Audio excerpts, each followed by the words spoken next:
Marlene's words were her quiet blessing, a testament to her belief in her daughter's strength and her cautious hope that Elijah would honor the love they had built. In many ways, Joyce's relationship with Elijah challenged Marlene to grow as well. It reminded her of her own journey with her late husband, their struggles, their joys, and the risks they had taken for love. She learned to balance her instinct to protect with the need to let her daughter forge her own path. Though the future remained uncertain, Marlene found solace in knowing that she had raised Joyce to be resilient and wise. As Joyce's relationship with Elijah grew, so did the curiosity and opinions of her closest friends. Their views on Elijah were as varied as their personalities, each friend bringing their own perspective, shaped by their experiences, personalities, and hopes for Joyce. Some were supportive, others were cautious, and a few were simply intrigued by the mysterious young man who had captured their friend's heart. Sarah, Joyce's best friend since childhood, was unwavering in her support for Joyce and Elijah's relationship. A romantic at heart, Sarah adored the idea of her friend finding love under the moonlit skies of Belize. "Elijah seems perfect for you, Joyce," she often said with a dreamy smile. "The way he looks at you, it's like you're the only person in the world." Sarah admired the positive changes she had seen in Joyce since meeting Elijah. Her friend seemed happier, more confident, and filled with a renewed sense of purpose. Sarah often teased Joyce about the gifts Elijah brought her from his fishing trips, claiming, "If a boy brought me sea glass and shells, I'd marry him on the spot." Despite her enthusiasm, Sarah occasionally expressed a hint of jealousy, not because she wanted Elijah for herself, but because she longed for a love story as romantic as theirs. "Just promise me I'll get to be your maid of honor," she'd say with a wink. Anita, who was more practical and level-headed, wasn't entirely convinced about Elijah. She admired his charm and ambition, but worried about how his dreams of leaving Belize might impact Joyce. "Joyce, he's a good guy, but what happens if he leaves?" Anita asked one day as they sat on the beach.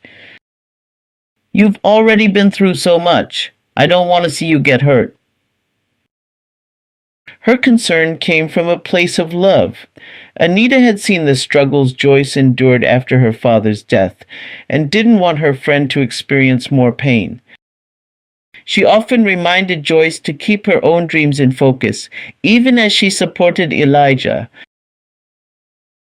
"I'm happy if you're happy, Joyce," Anita would say, "but just remember to take care of yourself too." Lila, known for her sharp wit and protective nature, was the most skeptical of Joyce's friends.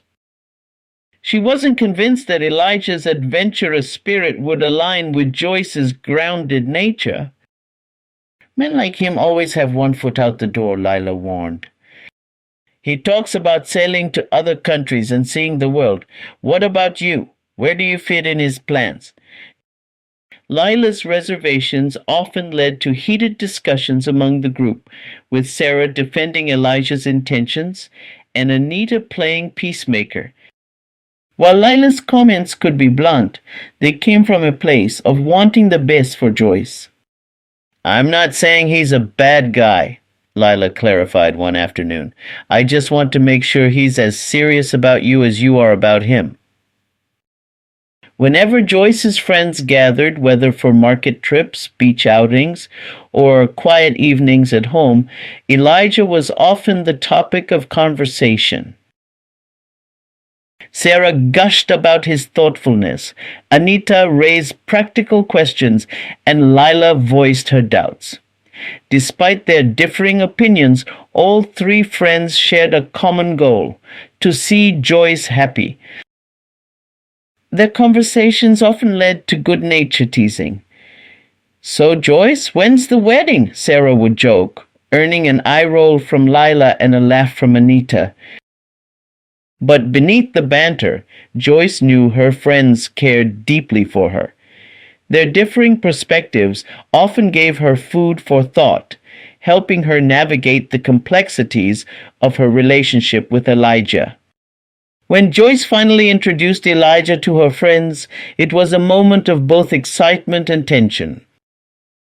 Sarah immediately warmed to him, charmed by his easy smile and thoughtful nature. She was quick to ask him about his adventures on the sea, hanging on to every word of his stories. Anita was more reserved but polite. She asked practical questions about his plans and was impressed by his honest answers. At least he's realistic about the challenges, she later admitted to Joyce. Lila, however, remained skeptical, though she kept her sharp remarks to herself during the meeting.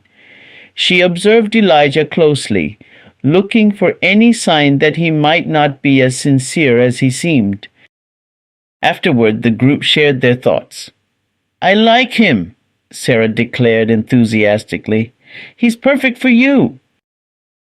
"He's genuine," Anita agreed, though she added cautiously, "but time will tell." Lila shrugged. "He's charming, I'll give him that. But don't let him distract you from your goals, Joyce." Over time, as Elijah proved his commitment to Joyce and their relationship deepened, even Lila began to soften her stance. This is the end of part 4 of Secrets of the Caribbean Moon.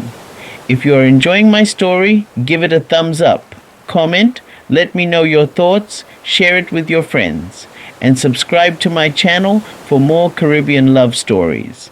This is Irene Pandy.